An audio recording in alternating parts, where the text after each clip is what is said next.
Eccola mentre scende dall'ambulanza per riabbracciare la figlia nella tenda allestita vicino l'ingresso dell'ospedale da campo.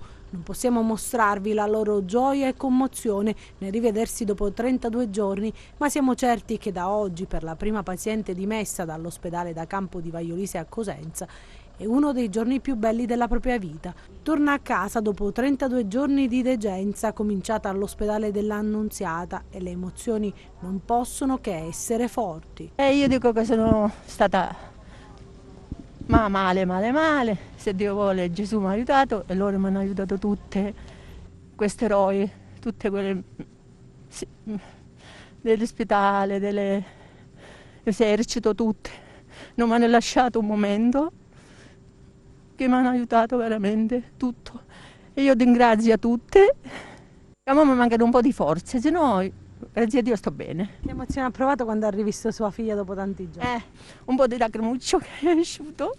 Un'esperienza negativa che si è chiusa bene per la famiglia di Rose contagiata dal virus.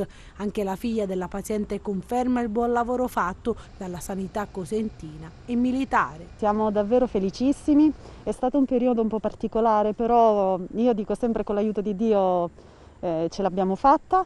Grazie davvero a tutti i medici, grazie all'esercito, perché poi ecco, è stata benissimo qui da loro, l'hanno trattata davvero benissimo e si è sentita a casa fin dal primo momento. Quindi io non so che dire solo grazie forse è poco, però ecco, è un'emozione bellissima.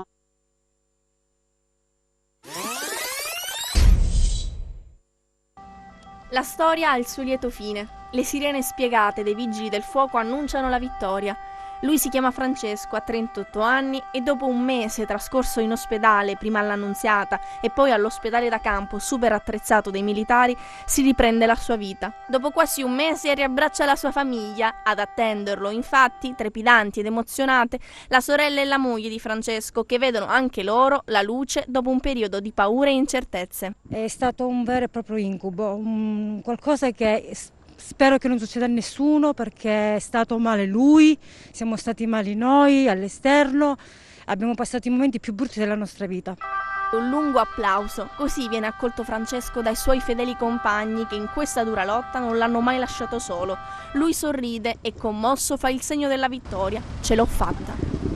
Grazie di tutto, grazie di tutto. Da oggi ricomincia a vivere, dopo la sofferenza e i lunghi giorni trascorsi in un letto d'ospedale. Come stai? Bene. Oggi bene. Dopo un mese torno a casa dalla famiglia. Quindi meglio di questo non si può. Cosa stai provando in questo momento? Una forte emozione per andare a riabbracciare i miei figli a casa. Io ho 38 anni, non ho nessuna malattia pregressa e non me la sono vista bene. Francesco ha spento l'incendio più difficile della sua vita. Ad attenderlo a casa, come ci ha riferito la moglie, c'erano le figlie con cartelloni e striscioni colorati per celebrare, finalmente, la fine di quest'incubo. Abbiamo vinto anche alla grande. Un bacione grande a tutti, grazie. La copertina della Speranza, firmata con una firma originale, un trademark di Luca Chito, che è il nostro regista che ringraziamo assieme a tutta quanta la redazione giornalistica per il laborioso lavoro di penna, con gli occhi, con le gambe, con le voci e soprattutto con le sensazioni che ogni settimana, giorno per giorno, day by day, continuano a restituire a voi che ci scegliete, perché noi siamo quelli del 10 su Ten e questo è l'appuntamento con il settimanale che raccoglie l'informazione che abbiamo passato per voi dentro le vostre case durante tutta quanta la trascorsa settimana. Siamo giunti al 19, domani riparte una nuova settimana e sarà 20. 20 è un numero ricorrente perché è 20, l'annus horribilis, quello che tutti quanti vorrebbero cancellare, quelli che tutti quanti vorrebbero buttarsi e lasciarsi alle spalle, così come viene fuori anche dalle copertine importanti di grandi giornali d'oltremanica, perché gli statunitensi lo cassano, lo cancellano. Non è così, secondo me, non è così perché quest'anno probabilmente deve essere scolpito, deve restare scolpito nella nostra memoria per capire ciò che dobbiamo pretendere, ciò che dobbiamo fare, quali sono i comportamenti da variare, perché ci sono state delle cose che quest'anno sono state sconvolte nelle nostre vite e che probabilmente per alcuni versi non torneranno più ad essere normali, ma c'è certamente un rapporto con chi ci governa che dobbiamo recuperare, perché la fragilità di questa nostra nazione da un punto di vista dei servizi, in primis quello sanitario, per poi non discutere di quello che manca alla nostra regione, è una cosa che è evidente a tutti quanti noi. E allora questo 2020 che speriamo di lasciare come anno e che il nuovo cambiamento possa portare assieme al vaccino delle buone notizie, con una ripresa ovviamente di quello che sarà certamente l'economia, lo stato di salute della gente in primis, così perché non si può pensare che 700.000 morti si lasciano alle spalle perché sono piaghe indelebili, soprattutto se accompagnate al fatto che tantissime di queste persone, la stragrande maggioranza, sono morte in solitudine, senza un abbraccio, una carezza delle persone ovviamente a loro più vicini. Ma arrivando a quelli che sono i fatti italiani, c'è ancora un ennesimo DPCM che impone delle nuove regole. Sembra quasi una barzelletta volerlo leggere, perché ovviamente ingenera confusione, soprattutto tra quelle che sono le classi meno avvezze a poter leggere nelle pieghe quelli che sono i cambiamenti tra i giorni prefestivi e i giorni ovviamente feriali. Ma di questo probabilmente capiremo quali possono essere i vantaggi nei prossimi giorni, posto però che dalle grandi città si sta muovendo una grande marea umana verso le regioni del sud, e questo ovviamente deve implicare il fatto che noi dobbiamo tenere la guardia alta, perché nulla è ancora finito. I numeri sì, nelle nostre regioni sono in calo, ma ricordiamoci che non è aumentato l'offerta del servizio sanitario. Allora noi ci auguriamo che, al di là degli annunci dei cosplayer in divisa che dicono che tutto va bene e che quindi noi usciremo con la testa alta, abbiamo bisogno di qualche certezza in più, e costruiamocela con le nostre mani la certezza, perché siamo protagonisti di quello che può essere l'imminente nostro futuro, soprattutto rispetto agli atteggiamenti che potremmo avere nei prossimi giorni. Cominciamo con i primi due servizi relativi ovviamente al Covid-19. Si allenta la pressione sugli ospedali calabresi, un calo dei contagi frutto probabilmente delle restrizioni attuate. Questo calo dei contagi è dovuto al fatto che eravamo zona rossa. Ora vediamo con la zona gialla come ci comportiamo, se siamo capaci di autoregolarci in modo da non creare più occasioni di contagio. Diminuiscono dunque i ricoveri nei reparti di tutti gli ospedali della Calabria. Nel reparto di malattie infettive del Pugliese Ciaccio di Catanzaro attualmente sono 20 i degenti. Fortunatamente anche questi ricoverati non sono in condizioni gravi, alcuni sono in condizioni serie, perché è vero che i ricoveri sono diminuiti, ma ancora ci stanno, anche se in numero ridotto. Rispetto alla prima ondata della pandemia diminuisce l'età media dei ricoverati. Sono molto più numerosi i cinquantenni, i quarantenni, fino ai 65-70 anni. Migliorano anche i dati sulla mortalità. È ben lontana di quella che abbiamo avuto a marzo e aprile, questo sì. Forse per molte ragioni, forse perché li sappiamo trattare meglio, forse per la maggiore minore età dei pazienti, un insieme di cose.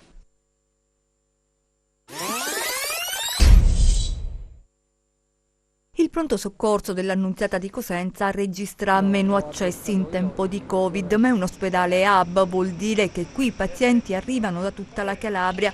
Il personale è risicato e lo ammettono i vertici dell'azienda ospedaliera. Almeno al momento non sono previsti nuovi ingressi.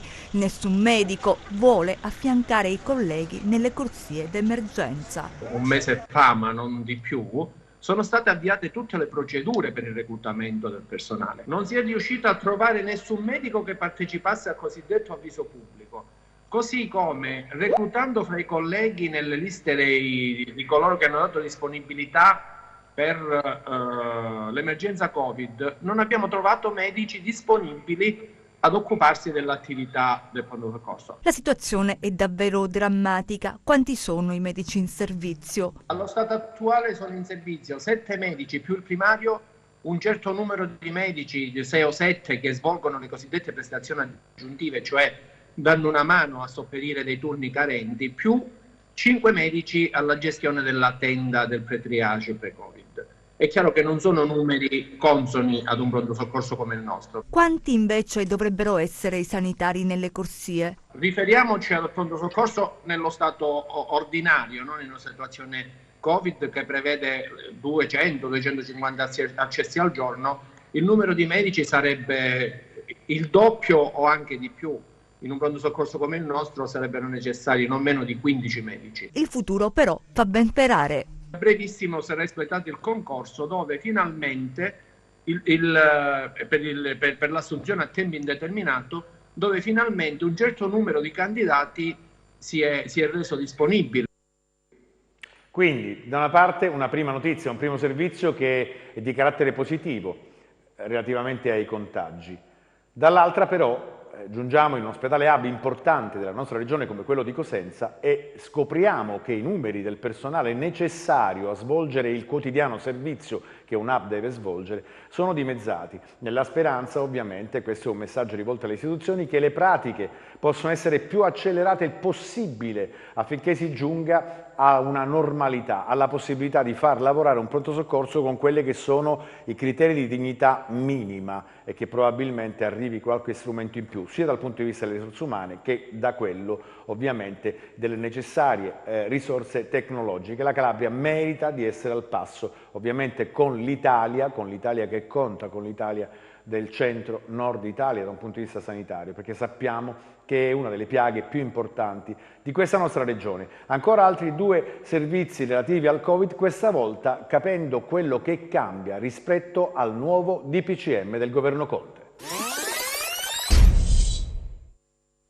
Alla fine è passata la linea dura. Il decreto Natale prevede il lockdown nazionale nei giorni festivi e prefestivi fino al 6 gennaio e precisamente il 24, il 25, il 26 e il 27 dicembre, dal 31 dicembre 2020 al 3 gennaio 2021, il 5 e il 6 gennaio. In questi giorni resteranno chiusi bar, ristoranti e negozi, sarà vietata la circolazione per ragioni non essenziali. Nei 4 giorni lavorativi, e cioè il 28, 29 e 30 dicembre e il 4 gennaio, resteranno in vigore le regole della zona arancione, consentiti gli spostamenti tra piccoli comuni sotto i 5.000 abitanti entro un raggio di 30 km. Si potranno invitare 2 persone senza contare gli under 14. Le misure che il ministro della Salute Roberto Speranza ha definito necessarie in quanto il rischio della terza ondata è concreto, decise dopo un confronto di 5 ore a Palazzo Chigi.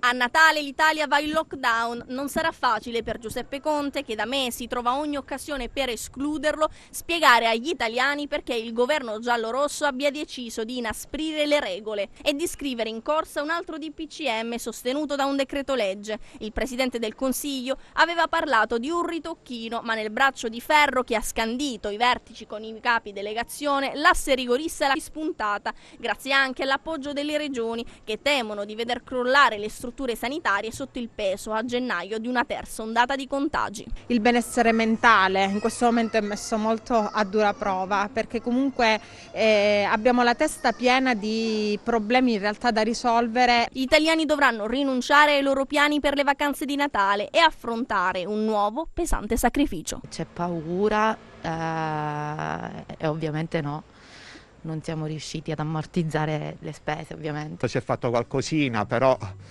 un recupero vero e proprio è impossibile. Le spese del personale ci sono state, le spese della luce, insomma le spese elettriche ci sono, gli affitti non sono stati ribassati, di conseguenza tutto sulle nostre spalle, lo Stato non ci ha aiutato in questo. Noi siamo con una perdita di più del 40%. Però insomma cerchiamo di tenere duro. Ho avuto una perdita del 60-70%. Il Natale racchiudeva, diciamo, il mese importante che è svanito e per chi vive di solo lavoro è veramente disperazione. Chiaro è che post DPCM Conte immediatamente ha chiarito che i ristori parteranno immediatamente, il che vuol dire che probabilmente prima della fine dell'anno, almeno sta sentendo, questo è un po' un dubbio, ma comunque che arriveranno immediatamente le necessarie provvidenze alle attività che in conseguenza di questo DPCM saranno danneggiati. Ora io non mi preoccuperei molto certamente delle vacanze o della tipologia di vacanze di Natale, perché questo è chiaro che è un Natale molto particolare. Il Natale bisogna avercelo dentro, se qualcuno crede, se qualcuno è religioso, se non lo è, a prescindere, diventa una fase dell'anno in cui, abbandonando quelle che sono le regole del buonismo fine a se stesso, ma c'è una questione che tende a far stare più vicina la gente. Allora mi preoccuperei più di quelli che sono i problemi fondamentali, come quelli che abbiamo sentito dai nostri intervistati, relativi alle economie, per cui allo Stato la sollecitazione alla Regione perché si possa fare qualcosa per sostenere l'economia. E a proposito di questo facciamo una pausa, ma è anche in correlazione con il Covid. Vediamo come andiamo in Calabria a economia, soprattutto per un settore nevralgico come quello delle costruzioni, dove il settore edile ha avuto dei cali importanti, ma anche come qualità della vita. Cantieri fermi e aziende a rischio default. La crisi si abbatte pesantemente sul settore edile in Calabria. Siamo al 40-45% in meno di fatturato. Il nostro settore, come tutti quanti, insomma, gli altri settori, ci sono alcuni che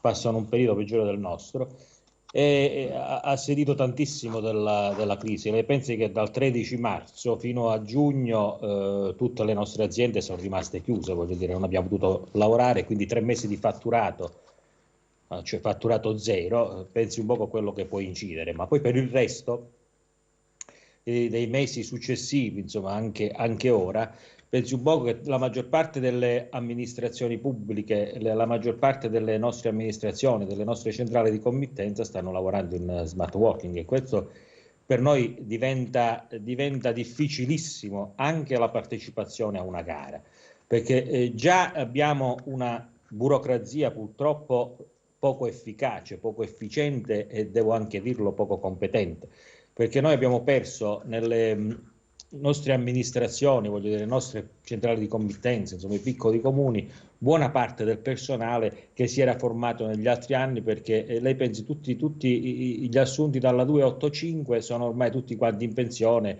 e quest'anno insomma finiranno, all'inizio dell'anno prossimo finiranno, andranno in pensione anche altri, non sono stati ricambiati per il blocco delle assunzioni. Quindi lei pensi tutte queste centrali di committenza, i vari comuni, la provincia, insomma tutti quanti gli enti si sono trovati a non avere personale tra l'altro qualificato, voglio dire, preparato. E noi quello che in effetti il grosso problema del nostro mondo è quello di non avere delle centrali di committenza accorsate.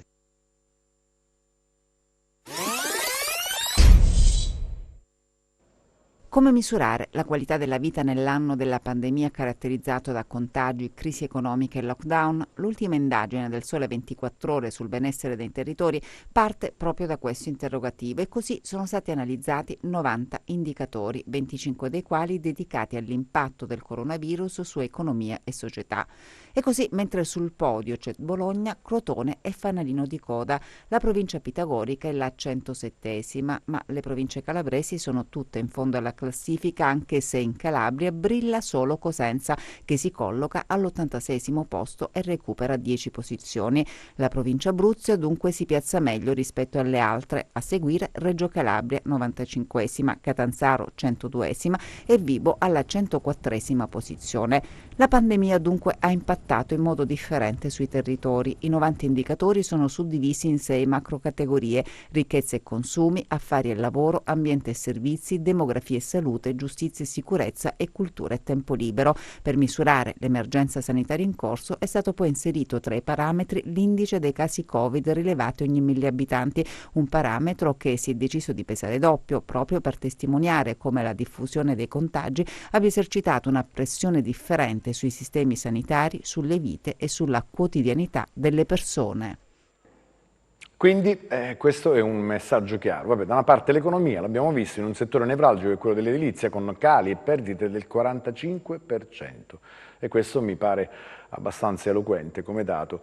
Abbiamo sentito quello che l'indotto rischia di far perdere, e di conseguenza c'è la qualità della vita che non dipende ovviamente solo dall'economia, ma tanto dall'economia, quindi dal lavoro, da ciò che riusciamo a produrre, ma anche da ciò che organizza, chi gestisce, amministra i nostri territori, le nostre città, in generale la nostra regione. Per cui ancora una volta un ennesimo messaggio rilanciato, rimbalzato ai candidati già attuali, in visione di quelle che saranno le prossime elezioni, ai candidanti, ai candidabili, a ciò che verrà fuori da queste liti e dalle lotte intestine che dovranno decidere gli uomini che guideranno probabilmente o che si candideranno a guidare la Regione Calabria nei prossimi mesi, quando sarà possibile votare, perché anche questa è la domanda. In un momento così delicato e soprattutto di una sensibilità di cui stiamo parlando, perché non c'è ancora la cura,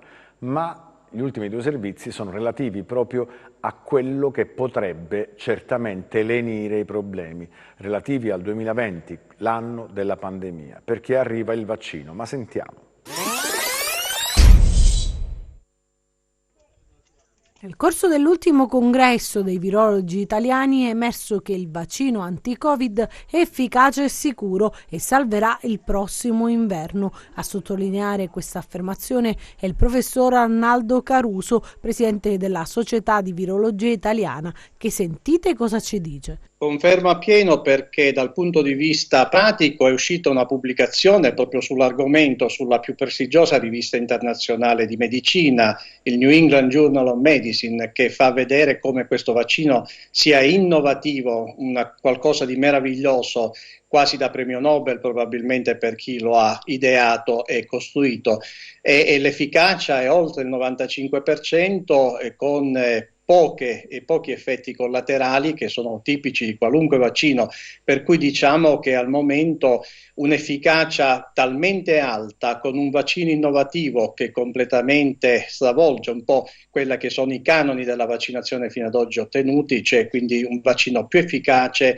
del passato e più probabilmente duraturo nel tempo, lascia pensare che tutti noi dobbiamo assolutamente effettuarlo in modo da essere finalmente liberati da questo problema della pandemia. Dovrebbe partire tutto da metà gennaio in poi, e non è escluso che qualcosa si possa fare anche prima dal punto di vista solo dimostrativo, ma quello che si sta pianificando è una vaccinazione che possa concludersi per tutta la popolazione a rischio italiana entro l'estate, in modo da essere pronti e già protetti dalla prossima ondata del virus, che ovviamente, come tutti i virus respiratori, avverrà nell'autunno del 2021.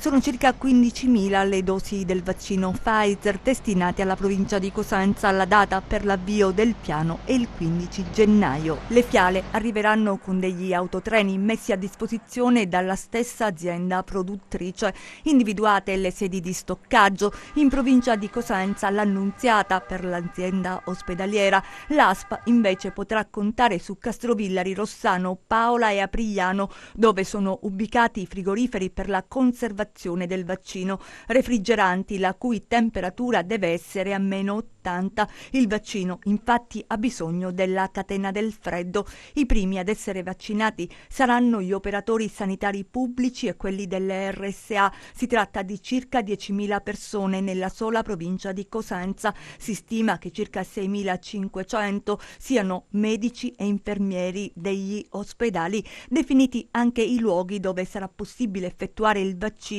nel territorio Bruzio, gli ospedali Spock e poi ancora Bisignano, Amantea e la sede Usca di Cosenza, dove saranno presenti unità del 118 pronte ad intervenire se dovesse insorgere qualche reazione allergica. Il vaccino conservato in contenitori da 195 fiale. Ogni fiala di vaccino contiene 5 dosi ed ha necessità del diluente. Nel pratico ogni operazione di vaccinazione durerà 10 minuti. Previsto anche il richiamo oltre alla prima iniezione, come per la la maggior parte dei vaccini. L'azienda sanitaria provinciale di Cosenza e il dipartimento diretto dal dottor Mario Marino dovrà organizzare una macchina complessa che avrà bisogno di circa 55 operatori, soprattutto infermieri, per consentire la campagna vaccinale, la più imponente non solo in Italia ma nell'intera Europa. Obiettivo: interrompere la catena di trasmissione del virus.